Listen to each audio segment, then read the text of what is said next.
heart and brain connection. And we chose this topic because February is American Heart Month. So you might have been seeing some advertisements or promotions about heart health, but we want to take that a step further and talk about how the heart and the brain are connected and the importance of health for both of these main organs and muscles in our bodies.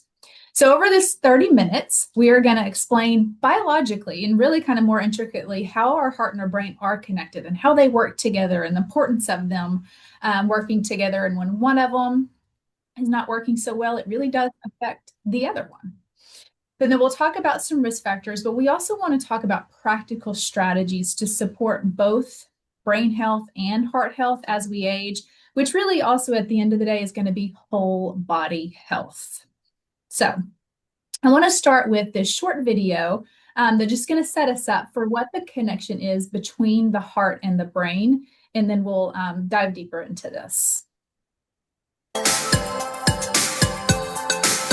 What's good for the heart is good for the brain. The latest indication of this is a new study in the Journal of the American Heart Association, which puts numbers to the relationship.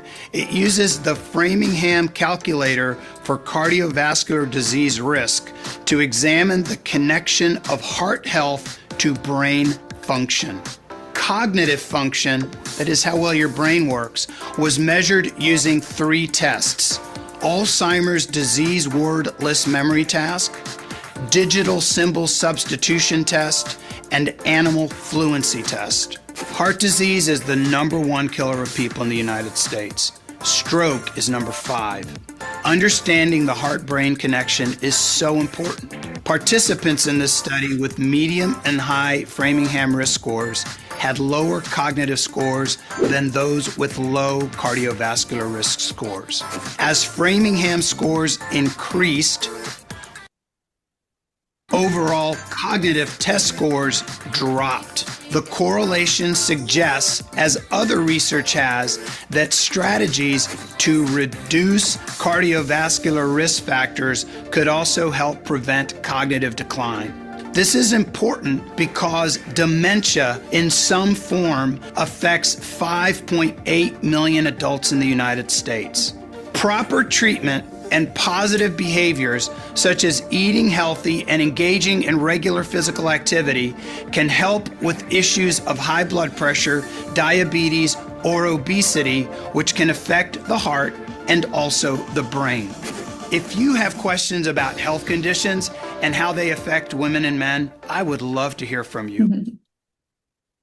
All right, that is a great video and just really kicks us off onto really science-backed information, how the heart and brain are connected. Again, what's good for your heart is good for your brain. Great information, very timely and relevant information. Comment below, hit subscribe, join. Sorry, the only thing that is inaccurate about this video are numbers are a little bit old. So right now in 2025, we have 7.2 million Americans living with Alzheimer's disease or a related dementia. And that number is projected to nearly double by 2060.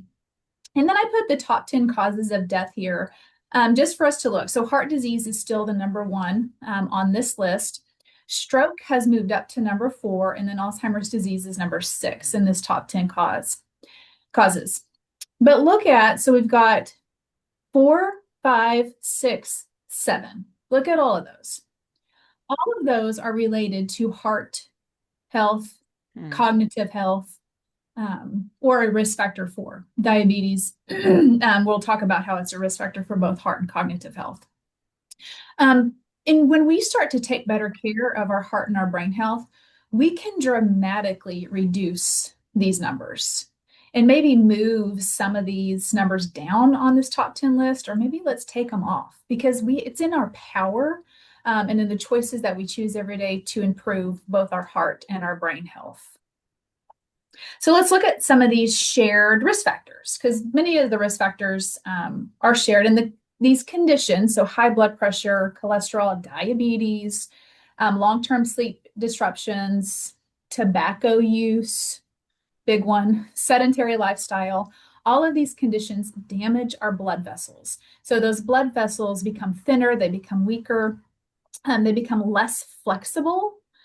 And that makes it harder for the blood to reach the brain. And our heart is pumping our blood throughout our whole bodies, right? So it's important for all of our organs, but when these blood vessels are damaged, it's just harder for that blood to reach our brain. But again, the good news is there are many things that we can do that we're going to spend time talking about that can change this, we can keep our heart healthy, and we can reduce our risk for heart disease, brain dementia, cognitive decline, and other diseases at any age. So no matter what age you are, we want to start these healthy lifestyle choices today. And you can see here that statistic at the bottom that coronary heart disease, according to the American Heart Association, has led to a 40% increased risk of dementia or cognitive impairment. So that's a high number that we have the opportunity to change. So the heart and the brain, let's think about the heart and brain as they're not separate systems. There really is a two-way relationship between our heart and our brain.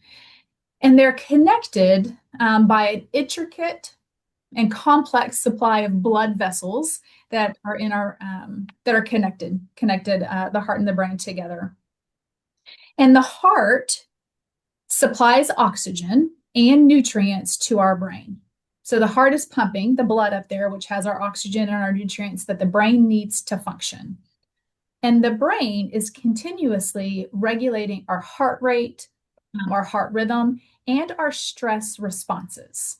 So it's our brain and our heart are working directly together. And when there's stress or disease or strain on one, it's going to eventually impact the other if we don't do something about it. So we can see here, the brain and the heart, they're deeply connected. Both influence overall health and overall aging. And I said the heart is pumping up the blood to the brain. And that blood, each pump that our heart sends up to our brain has 20% of the body's blood supply that the brain needs. So it's 20% oxygen that our brain needs for every heart pump. And it has all the essential nutrients that our brain needs to function optimally. And this is for cognitive health, obviously for physical health also. So it helps with our memory, our attention, our mood, our problem solving. And I mentioned mood, but it's also really important for our emotional health. So as we are talking about our brain and our heart working together, yes, we know physically it's important. We know cognitively it's important, but it's also very important for our emotional health and how we manage stress. And like I mentioned, any disruption to the heart can harm the brain and vice versa. Even small changes, even small things that we might not notice, but over time that stuff adds up and it causes damage. So we got to maintain good cardiovascular health. And what this does is it benefits our brain by obviously we're getting the nutrients and the oxygen that it needs, but it also releases these feel-good hormones, our endorphins and our serotonin. And this helps elevate our mood or keep our mood on a positive state or at a steady state. It helps manage depression. It helps with reducing our stress or how we respond when something stressful happens, our anxiety. It can boost self-esteem. It also improves our sleep quality, and it promotes just a general sense of well-being. So we are talking particularly about the heart and brain today, but it's so important for all the other organs in our body that we have good heart health because it impacts absolutely everything. And again, what's good for our heart is good for our brain. And you could say what's bad for your heart is bad for your brain. So diving a little bit deeper into how this works is the heart and brain, they're constantly communicating. It's this two-way relationship, right? And it really happens through it's automatically. So it's through the autonomic nervous system and through our vagus nerve. So they are, and through the hormones. I just mentioned the serotonin and all that stuff. So it's also through the hormones that are in the bloodstream as well. But when blood flow or if blood flow is reduced, even just a little bit over time, the blood vessels are damaged.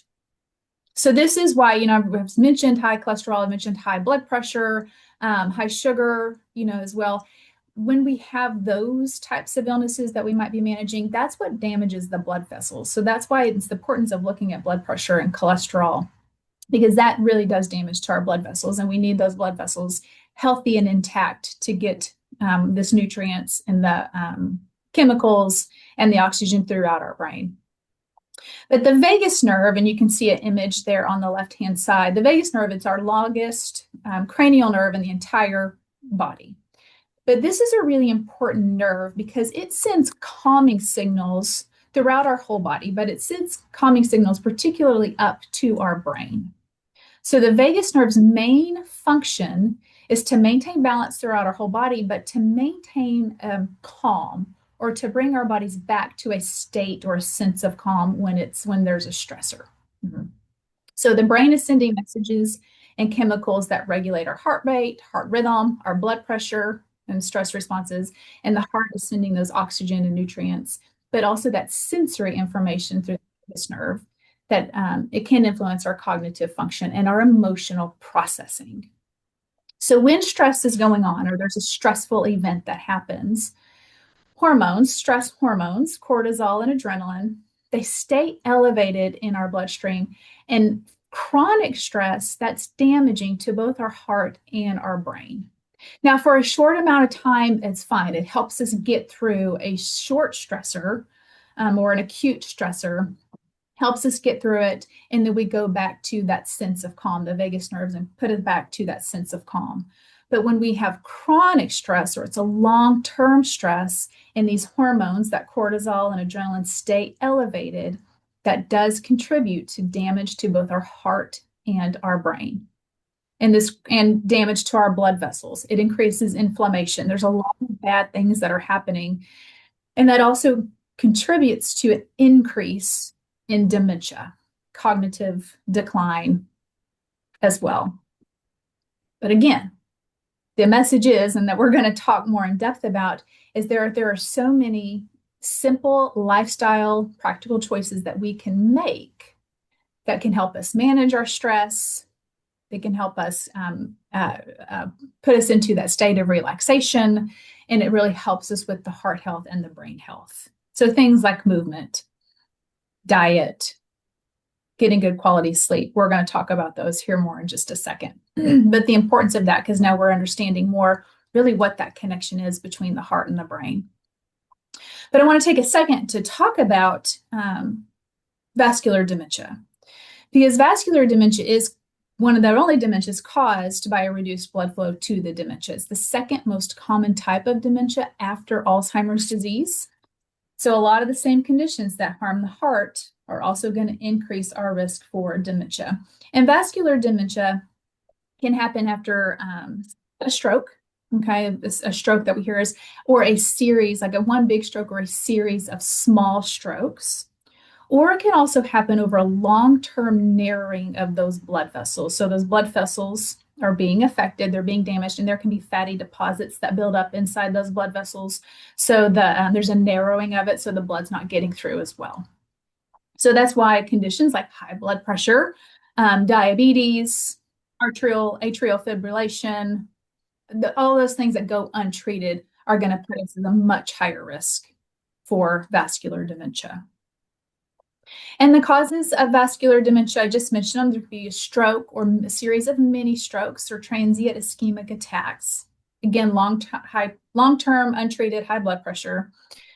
That atherosclerosis, which is the narrowing of those arteries or the hardening of the arteries. And then any untreated other heart problems, like if you have a heart rhythm issue or you have AFib and it's just gone untreated. Those are increasing your risk for vascular dementia. And you can see here on the right-hand side, just common symptoms that we see of vascular dementia. And unlike Alzheimer's disease, where we see memory loss as one of those first symptoms, we don't typically see that with vascular dementia. Many people, or most people, will notice a change in their thinking speed. They'll notice a change in their problem solving, organization, troubles with attention at first. And this all has to do with the blood vessels that are damaged and the blood's not getting up to the brain. Because vascular dementia is closely tied to heart and blood vessel issues.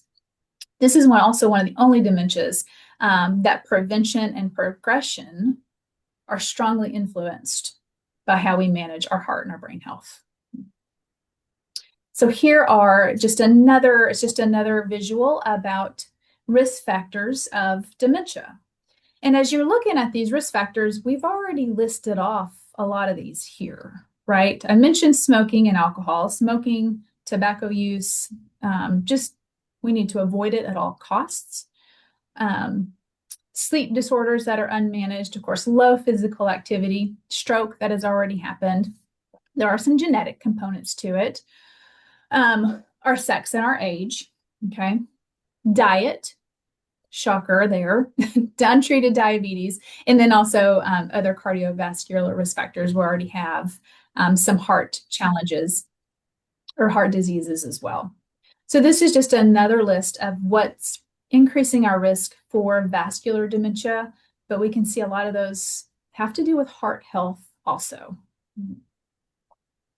And vascular dementia, dementia is one of the only ones that we can say we can prevent, or we can really manage the progression of it due to our lifestyle choices. It's also one of the only dementias that can occur suddenly because of strokes, or whether it's a big stroke or it's those small strokes that happen, again, due to the lack of blood flow to the brain. Our brain requires enough, it has to have enough of the oxygen and nutrients to meet its needs. And when that blood flow is either stopped, or because the vessels are narrowed, or because of the fatty deposits, that's when vascular issues happen, or cognitive issues happen. Decline in thinking skills, you get a reduced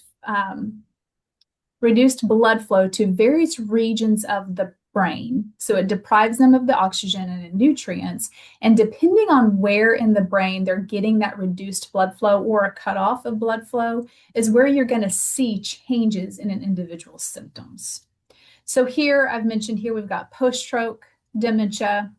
That is the image right here on the right. It's kind of like where there's a rupture in the vessel. So there's like a hemorrhage, or you might have a brain bleed. The image in the middle is like a blood clot. So the the blood is cut off because of the clot.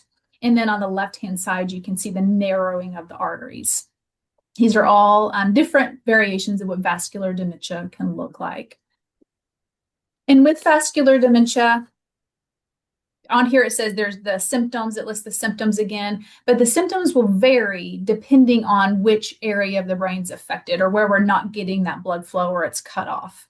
So if it's in the frontal lobe, where our forehead is, you might see symptoms that are personality changing, or they're not able to problem solve, or thinking is slowed. In the parietal lobes, where kind of the middle of our brain, we might notice symptoms of a loss of speech, or their speech doesn't make any sense. Or we might see difficulties with memory also, depending on if the damage happens in that area of the brain. So again, symptoms can appear suddenly, but vascular dementia is caused by cardiovascular challenges, but we can influence these. So let's spend some time talking about what are those strategies to strengthen our heart and our brain health. Because now we understand there's a strong connection. Let's think of our heart and brain as one system, not two systems. So these strategies shouldn't surprise anybody. We should know a lot of these, or we've heard them before. But I want to focus or highlight on that the strategies we're going to talk about, it's not necessarily about perfection. It's not about intensity. It's not doing all of these all at once. It really is, it's regularity and consistency that's required for heart and brain health. So we're regularly moving. Every day we're moving more often. Consistently, we're eating healthy. We're consistently watching or monitoring our blood pressure and our cholesterol. We have consistent good sleep. We're regularly doing stress management techniques, right? So we go into relaxation mode. We're regularly staying socially engaged. So that's the important part of it. And things that we're going to talk about really are just simple, small, everyday things that we can do that make a huge difference. Small changes every day make a big difference, especially over time. So nutrition that supports your brain. This is, if you think of nutrition or food, think of it as fuel. It is fuel for your heart and your brain. A balanced diet reduces inflammation. It supports your blood vessels and keeps your blood vessels healthy. And it promotes better heart health and cognitive health, right? So a diet full of fruits, lean proteins, vegetables, whole grains, beans, nuts, seeds, healthy fats. We've heard all of this before, but that is what supports our blood vessel, that blood vessel health, of course, heart health and brain health. Omega-3s also are important, particularly for brain health and brain structure. And omega-3s are what we find in like fatty fish. You can get them in nuts as well. But then I think just as important is reducing, limiting, or getting rid of, if you can, added sugars and absolutely processed food. Because we want to incorporate the healthy stuff, but let's start to take out that bad stuff as well. And the DASH Mediterranean and Mind diets that are listed there at the bottom, these are heart and brain healthy diets that have been scientifically backed. They've had a million different studies after them that show you can dramatically decrease your risk for heart and brain health. And the DASH diet is a dietary approaches to stop hypertension, so that's high blood pressure. The Mediterranean diet is a really well-researched brain health diet, heart health diet. The Mind diet is a hybrid of both the DASH and the Mediterranean diets. So I encourage you to really go look into each one of these. None of them are really hard to follow. It's just we got to start incorporating those diet approaches into our daily choices. And then exercise. Exercise is your brain's best friend, and it is your heart's best friend. It is exercise is one of the most powerful and most evidence-based tools that we have to support our whole body health. When we move our bodies, our heart pumps more blood, it improves the circulation, it delivers oxygen and nutrients to the brain and through to all the other organs. So this helps support our memory, it helps support our attention, but our processing speeds. It helps lower our blood pressure, manages our blood sugar, improves our cholesterol levels, it reduces inflammation, it strengthens our blood vessels, helps them stay flexible, you name it. I could go on and on and on, the benefits of exercise. It also, during movement stimulates a release of, it's called a brain-derived neurotropic factor. And this is a protein that gets released when we are exercising or through movement. And this protein helps brain cells grow and to strengthen. So our brain cells up here, we want to grow and strengthen those, we need to do it through movement. But I also want to say that exercise doesn't have to be intense and it doesn't have to be perfect. It just has to be regular. So it's consistently, I'm regularly moving every day, multiple times throughout the day, and in a safe way, but also in a way that we enjoy and that's going to be sustainable. If you don't like running, then I wouldn't suggest start running because you're not going to enjoy it. You're not going to keep it up. Do something that you like to do, whether it's gardening or dancing, walking, whatever it is. Any movement counts. And 10-minute movements, or 10, there's a typo, 10-minute movements throughout the day add up. So we don't have to say, oh gosh, I got to go do an hour and exercise. No, just do 10-minute sections or segments of movement throughout the day because those start to add up. And then add a few minutes as you go, add to it. Okay, so sleep, stress, and mood. So chronic stress, and we have talked a little bit about stress and how it is important or how it does affect our heart and our brain health, right? Our stress responses. But chronic stress and poor sleep put a lot of strain on both our heart and our healths, both our heart and our brain. Stress raises our blood pressure. It raises our inflammation. And again, we're dumping those cortisol and adrenaline hormones into our system. And again, if those are elevated for a long period of time, it starts to damage both the heart and the brain. So we want to make sure that we're practicing stress management techniques regularly, whether we're doing deep breathing, we're meditating, we're journaling. Exercise is also a form of stress management. We're doing something consistently to put ourselves back into a state of relaxation and back into calm. And with sleep, sleep is the time where our brain clears away waste that it builds up during the day. Sleep has also been shown that this is the time where we consolidate the memories that we've had, memories and new things that we've learned throughout the day. And of course, it restores our heart and it restores other muscles, other organs throughout the body when we get good quality sleep.